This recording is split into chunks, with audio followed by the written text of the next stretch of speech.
السلام علیکم ورحمۃ اللہ وبرکاتہ۔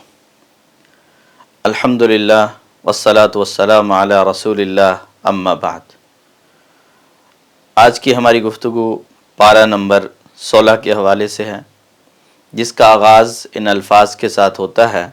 اعوذ باللہ من الشیطان الرجیم، بسم اللہ الرحمن الرحیم، قال الم اقل لک انک لن تستطیع معی صبرا، کہ کیا میں نے آپ سے نہیں کہا تھا کہ آپ میرے ساتھ صبر نہیں کر سکیں گے۔ اور اس پارے کا اختتام ان الفاظ کے ساتھ ہوتا ہے: قل، کہہ دیجئے، کل متربص، کہ ہر ایک انتظار کرنے والا ہے، فتربصوا، پس تم انتظار کرو، فستعلمون من اصحاب الصراط السوی ومن اہتدی، عنقریب تم جان لوگے کہ کون سیدھے راستے پر اور ہدایت یافتہ ہے۔ پارے کے آغاز میں بھی انتظار کا تذکرہ، کیونکہ صبر نہیں کر سکتے مطلب انتظار نہیں کر سکتے، اور پارے کے اختتام پر بھی انتظار کا تذکرہ ہمارے لیے یہ سبق رکھتا ہے کہ مسلمان بھی منتظر ہے اور کافر بھی منتظر ہے۔ مسلمان منتظر ہے اللہ کی نعمتوں کا اور اللہ کے وعدوں کے پورا ہونے کا، اور کافر منتظر ہے کہ وہ اسلام کی حقانیت کے ثابت ہونے کا انتظار کر رہا ہے کہ یہ اسلام سچا ہے یا نہیں ہے۔ ہر طرح کے لوگوں کو اس پارے میں کس خوب انداز سے جھنجھوڑا گیا ہے۔ اللہ تعالیٰ فرماتے ہیں: منہا خلقناکم، کسی زمین سے ہم نے تمہیں پیدا کیا ہے، وفیہا نعیدکم، اسی میں تمہیں واپس لٹائیں گے، ومنہا نخرجکم تارۃ اخری، اور دوبارہ اسی سے تمہیں نکالیں گے۔ تو انسان مٹی سے پیدا ہوا ہے، پھر اسی مٹی میں دفن کر دیا جاتا ہے، اور پھر اسی مٹی سے دوبارہ زندہ کر کے اٹھایا جائے گا۔ تو آئیے اس پارے کی روشنی میں دیکھتے ہیں کہ نیک لوگوں کا انجام کیا ہوگا، اور جو کافر ہیں، جو اللہ کا انکار کرنے والے ہیں، ان کا انجام کیا ہونے والا ہے۔ نیک لوگوں کے لیے اللہ تعالیٰ نے جو انعامات تیار کر رکھے ہیں، ان میں سے جن کا تذکرہ اس پارے میں کیا گیا ہے، پہلا انعام سورہ کہف کی آیت نمبر 88 میں اللہ تعالیٰ ان کا بدلہ بیان کرتے ہوئے فرماتے ہیں: وَأَمَّا مَنْ آمَنَ وَعَمِلَ صَالِحًا، کہ جو ایمان لایا اور اس نے اچھے اعمال کیے، فَلَهُ جَزَاءً الْحُسْنَىٰ، تو اس کے لیے اچھا بدلہ ہے، وَسَنَقُولُ لَهُ مِنْ أَمْرِنَا يُسْرًا، ہم اسے اپنے کام میں آسانی کا حکم دیں گے۔ اور دوسرا انعام یہ ہوگا کہ ان کے لیے جنت الفردوس کی صورت میں مہمان نوازی کا اور ان کی میزبانی کا اہتمام ہوگا۔ سورہ کہف کی آیت نمبر 107 میں اللہ رب العالمین ارشاد فرماتے ہیں: ان الذین آمنوا وعملوا الصالحات، کہ بے شک وہ لوگ جو ایمان لائے اور انہوں نے اچھے اعمال کیے، کانت لہم جنات الفردوس نزلا، تو ان کے لیے جنت الفردوس بطور مہمانی تیار کر رکھی گئی ہے، تو انہیں جنت الفردوس ملنے والی ہے۔ اور تیسرا انعام ان کے لیے یہ ہے کہ انہیں جنت میں ہمیشہ کی زندگی ملنے والی ہے، وہ ہمیشہ ہمیشہ جنت میں رہیں گے۔ سورہ کہف کی آیت نمبر 108 میں اللہ رب العالمین فرماتے ہیں: خالدین فیہا لا یبغون عنہا حولا، کہ وہ اس میں ہمیشہ رہیں گے اور وہ وہاں سے منتقل نہیں ہونا چاہیں گے، اپنی جگہ کو تبدیل نہیں کرنا چاہیں گے۔ دنیا میں انسان ایک جگہ رہتا ہے، وہاں سے ارادہ بنتا ہے، کسی دوسری جگہ منتقل ہو جاتا ہے، اس سے بہتر کوئی آپشن تلاش کر لیتا ہے، لیکن جنت الفردوس جس کو مل گئی تو یہ بہترین جگہ جس کو ملے گی، وہ اس میں سے تبدیل ہونے کا ارادہ بھی نہیں کرے گا اور تبدیل ہونا بھی نہیں چاہے گا، وہ ہمیشہ اس میں رہے گا۔ اور اسی طرح چوتھی چیز کہ اللہ تعالیٰ نے ان کے لیے بہترین مقام اور مرتبہ تیار کر رکھا ہے، اعلیٰ درجہ اپنے پاس تیار کر رکھا ہے۔ سورہ مریم کی آیت نمبر 50 میں اللہ تعالیٰ فرماتے ہیں: وَجَعَلْنَا لَهُمْ لِسَانَ صِدْقٍ عَلِيًّا، کہ ہم نے ان کے لیے ذکر جمیل کو کے بلند درجے تیار کر رکھے ہیں۔ یہاں انسان دنیا میں اپنا نام اونچا کرنا چاہتا ہے اور اپنا مقام اور مرتبہ بڑھانا چاہتا ہے، اللہ تعالیٰ نے جنت میں اہل جنت کے مقام اور مرتبے بہت اونچے بنائے ہیں اور بہت اعلیٰ بنائے ہیں۔ اور پانچواں انعام کہ ایسی جنت ملے گی جسے جنت العدن کہا گیا ہے۔ سورہ مریم کی آیت نمبر 61 میں اللہ تعالیٰ فرماتے ہیں: جنات عدن التی وعد الرحمن عبادہ بالغیب، کہ ہمیشہ کی جنتیں ہیں، جنات عدن ہیں، اللہ نے جن کا اپنے بندوں سے وعدہ کیا ہے غیب کے طور پر، انہ کان وعدہ مأتیا، بے شک اللہ تعالیٰ کے وعدے جو ہیں وہ پورے ہونے والے ہیں۔ اور سورہ طٰہٰ کی آیت نمبر 76 میں اللہ تعالیٰ نے فرمایا جنات عدن، ہمیشہ کی جنتیں ہیں، اور تجری من تحتها الانہار، ان کے نیچے سے نہریں بہ رہی ہیں، خالدین فیہا، اس میں یہ ہمیشہ رہیں گے۔ اور چھٹا انعام یہ ہے کہ وہاں مہمان نواز کون ہوں گے؟ میزبان اللہ رب العالمین ہوں گے، یہ اللہ کے خاص بندے ہیں۔ دنیا میں اگر کوئی بڑا کبھی انسان کی دعوت کر دینا اور وہاں اس کی میزبانی کر لے تو انسان بہت خوش ہوتا ہے کہ آج مجھے فلاں نے بلایا ہے، فلاں کے گھر میری دعوت ہے، کسی نہ کسی طریقے سے نا تذکرہ کرتا ہے، ذکر کرتا رہتا ہے کہ آج مجھے فلاں نے دعوت دی ہے، کسی نہ کسی طریقے سے ضرور اس بات کا تذکرہ کرتا ہے کہ اتنے بڑے آدمی کے ساتھ میرے تعلقات ہیں۔ لیکن اہل جنت کے مقام اور مرتبے کے کیا کہنے، ان کی عظمت کے کیا کہنے، ان کی شان و شوکت کے کیا کہنے کہ اللہ تعالیٰ خود ان کی میزبانی کریں گے، اور یہ بہت بڑی سعادت والی بات ہے۔ سورہ مریم کی آیت نمبر 85 میں اللہ تعالیٰ فرماتے ہیں وَيَوْمَ نَحْشُرُ الْمُتَّقِينَ إِلَى الرَّحْمَنِ وَفْدًا، کہ اس دن ہم متقین کو رحمان کی طرف جماعتوں کی صورت میں جمع کریں گے، اور وہ اللہ رب العالمین کے پاس جائیں گے، اور اللہ کے یہ خاص بندے ہوں گے، اللہ تعالیٰ ان کے میزبان ہوں گے۔ اور ساتواں انعام کہ ایسے لوگوں کے دل جو جنت میں جانے والے ہیں ایک دوسرے کی محبت سے سرشار ہوں گے، ان میں نفرت اور بغاوت نہیں ہوگی، ان میں حسد اور بغض نہیں ہوگا، بلکہ اللہ تعالیٰ ان کے دلوں کو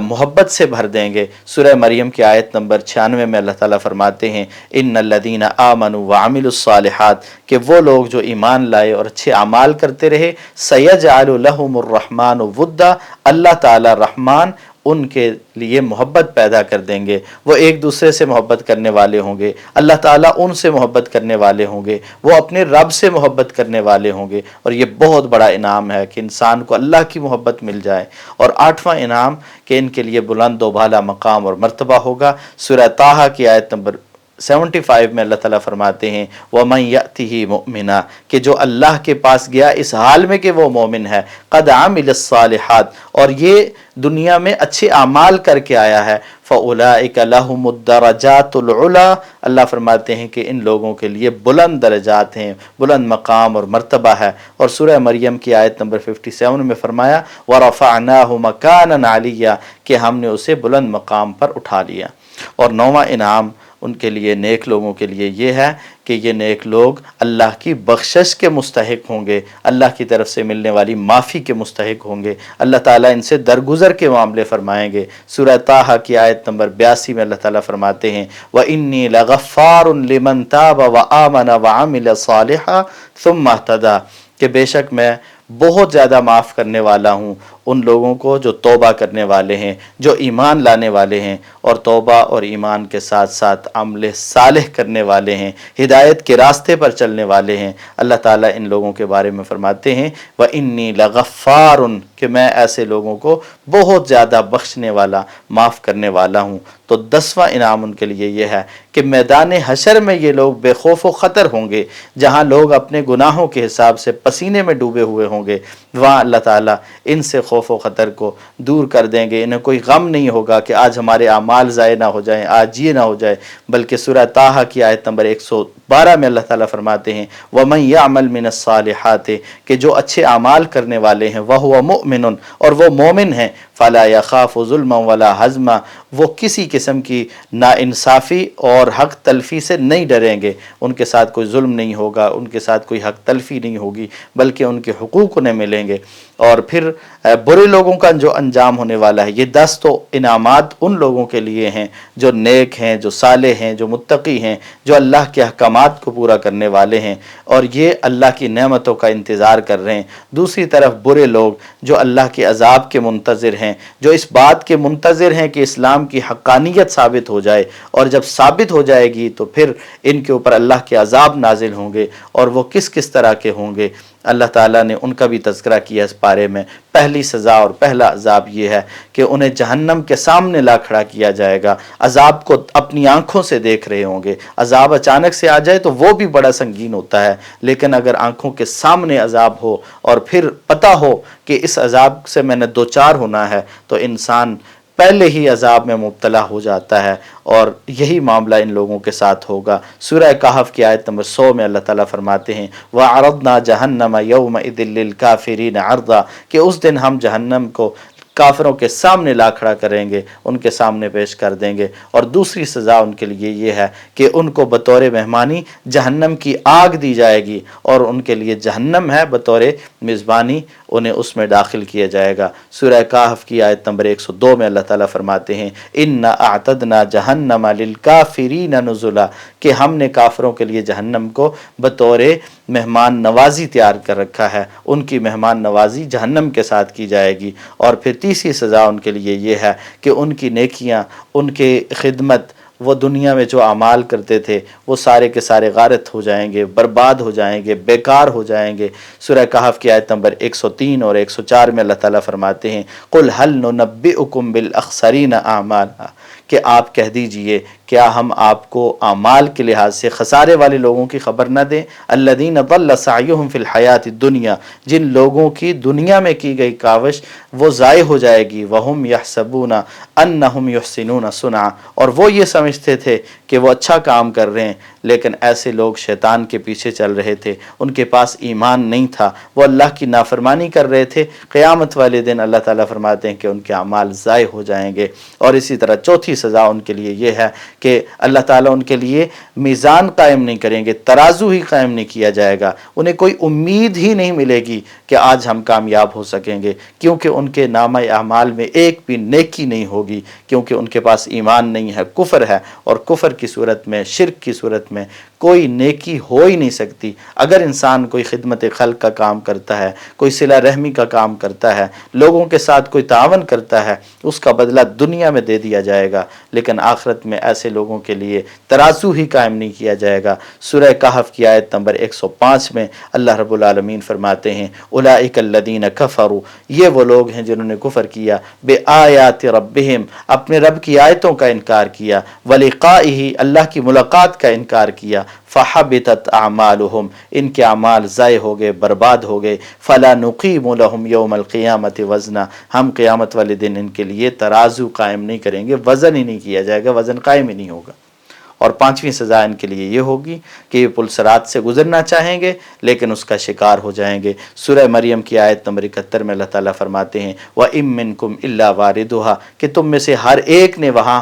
پہنچنا ہے، وارد ہونا ہے، کان علی ربک حتما مقضیہ، یہ تیرے رب کا حتمی فیصلہ ہے، لیکن وہاں سے جو کافر ہیں وہ اس سے گزر نہیں پائیں گے، اور اہل ایمان اس پل صراط کو کراس کر کے جنت میں چلے جائیں گے۔ اللہ تعالی ہمارے لیے اس کو آسان کر دے، ہمارے لیے جنت کے راستے آسان کر دے۔ اور چھٹی سزا اہل جہنم کے لیے یہ ہوگی کہ انہیں پیاسے اور ہانک کر اس صورت میں انہیں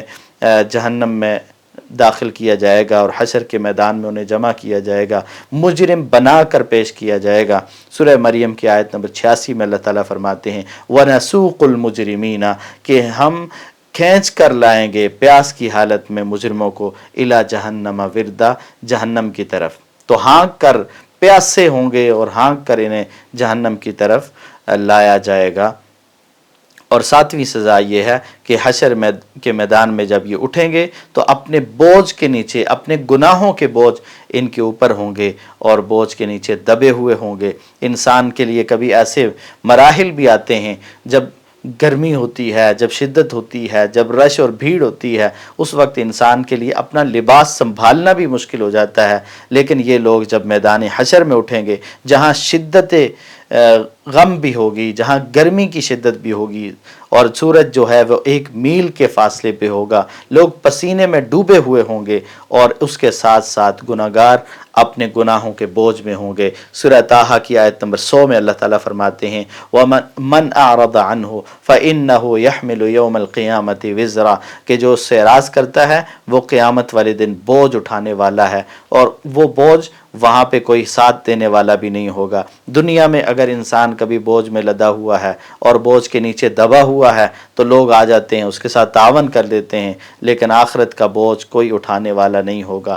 اللہ تعالیٰ نے اس کی خبر دی ہے وَلَا تَزِرُ وَازِرَةٌ وِزْرَ أُخْرَىٰ، کوئی کسی کا بوجھ نہیں اٹھائے گا، کوئی کسی کو یہ صلہ نہیں مارے گا کہ آؤ یہ مجھے دے دو میں پہنچا دیتا ہوں، نہیں، وہاں ہر ایک نے اپنے گناہوں کا بوجھ اٹھانا ہے اور خود اٹھانا ہے، اکیلے اٹھانا ہے۔ اور اسی طرح 8ویں سزا یہ ہے کہ میدان حشر میں ذلت اور رسوائی ہوگی، اور ذلت اور رسوائی کے ساتھ وہ میدان حشر میں جمع ہوں گے۔ دنیا میں انسان 2-4 آدمیوں کے سامنے اگر رسوائی کر دیا جائے تو رسوائی برداشت نہیں کر سکتا، وہاں ساری کائنات ہوگی اور ان کے سامنے ایسے لوگوں کو رسوا کیا جائے گا، ذلیل کیا جائے گا جو رب کی نافرمانی کرنے والے ہیں، جو اللہ کی بغاوت کرنے والے ہیں۔ سورہ طٰہٰ کی آیت نمبر 102 اور 103 میں اللہ تعالیٰ فرماتے ہیں وَيَوْمَ يُنفَخُ فِي الصُّورِ، کہ جس دن سور پھونکا جائے گا، وَنَحْشُرُ الْمُجْرِمِينَ، اور ہم مجرموں کو جمع کریں گے، یومئذ، اس دن، زرقا، اس حال میں کہ ان کی آنکھیں نیلی ہوں گی، یتخافتون بینہم، ایک دوسرے سے سرگوشیاں کر رہے ہوں گے،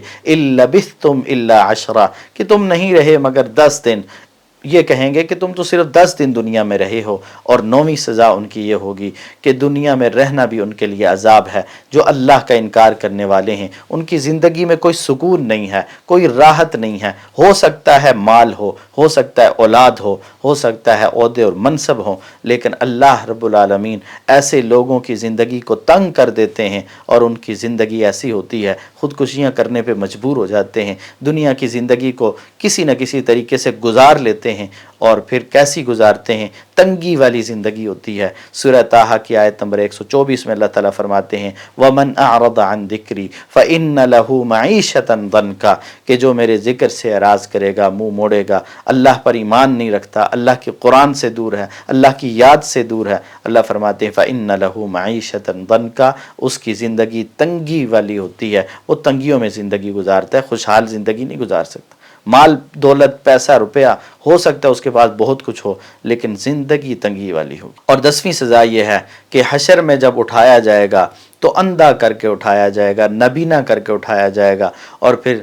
سورہ طٰہٰ کی آیت نمبر 124 سے 126 تک اللہ تعالیٰ فرماتے ہیں وَنَحْشُرُهُ يَوْمَ الْقِيَامَةِ أَعْمَىٰ، قیامت والے دن اندھا کر کے اٹھائیں گے ہم اسے، قَالَ رَبِّ لِمَ حَشَرْتَنِي أَعْمَىٰ، کہے گا اے میرے رب تو نے مجھے اندھا کیوں کر دیا ہے، وَقَدْ كُنْتُ بَصِيرًا، میں تو دنیا میں دیکھتا تھا، مجھے تو سب کچھ نظر آتا تھا، آج اندھا کیوں کر دیا گیا ہوں۔ قَالَ كَذَلِكَ أَتَتْكَ آيَاتُنَا فَنَسِيتَهَا، اللہ تعالیٰ فرمائیں گے کہ دنیا میں تیرے پاس ہماری آیتیں آتی رہی، فَنَسِيتَهَا، تو نے انہیں بھلا دیا، وَكَذَلِكَ الْيَوْمَ تُنْسَىٰ، آج تجھے بھی بھلا دیا جائے گا۔ 10 سزائیں اللہ تعالیٰ نے بیان کر دی۔ اب ظاہر ہے کہ ہم میں سے ہر بندہ یہ چاہتا ہے کہ وہ نیک لوگوں میں شامل ہو، برے لوگوں میں سے نہ ہو، کیونکہ نیک لوگوں کے لیے جن انعامات کا تذکرہ کیا ہم نے 10 انعام ذکر کیے ہیں، اور برے لوگوں کے لیے 10 سزاؤں کا تذکرہ کیا ہے۔ اور پھر اب بندہ تو یہی چاہتا ہے کہ میرا شمار ان لوگوں میں سے ہونا چاہیے جو انعام پانے والے ہیں، جو نیک ہیں۔ تو نیک لوگوں کی عادات کیا ہیں تاکہ ہم اپنے آپ کو نیک بنا سکیں؟ تو نیک لوگوں کی عادات میں سے پہلی عادت جو اللہ تعالیٰ نے اس بارے میں بیان کی ہے کہ وہ اللہ کی پناہ طلب کرنے والے ہوتے ہیں۔ سورہ مریم کی آیت نمبر 18 میں اللہ تعالیٰ فرماتے ہیں قالت انی اعوذ بالرحمن منک ان کنت تقیا، حضرت مریم نے بھی اللہ کی پناہ مانگی تھی۔ جب فرشتہ ان کو اولاد کی خوشخبری سنانے کے لیے آیا تو کہنے لگی کہ میں رحمان کی پناہ میں آتی ہوں تجھ سے، اگر تو اللہ سے ڈرنے والا ہے، اگر تو متقی ہے تو پھر میرے قریب نہ آنا۔ اور نیک لوگوں کی دوسری عادت یہ ہے کہ وہ نماز اور زکوٰۃ کی پابندی کرنے والے، نماز قائم کرنے والے اور زکوٰۃ ادا کرنے والے ہوتے ہیں۔ سورہ مریم کی آیت نمبر 31 میں اللہ تعالیٰ فرماتے ہیں وَجَعَلَنِي مُبَارَكًا أَيْنَمَا كُنْتُ وَأَوْصَانِي بِالصَّلَاةِ وَالزَّكَاةِ مَا دُمْتُ حَيًّا، کہ میرے رب نے مجھے بابرکت بنایا ہے جہاں بھی میں ہوں، اور مجھے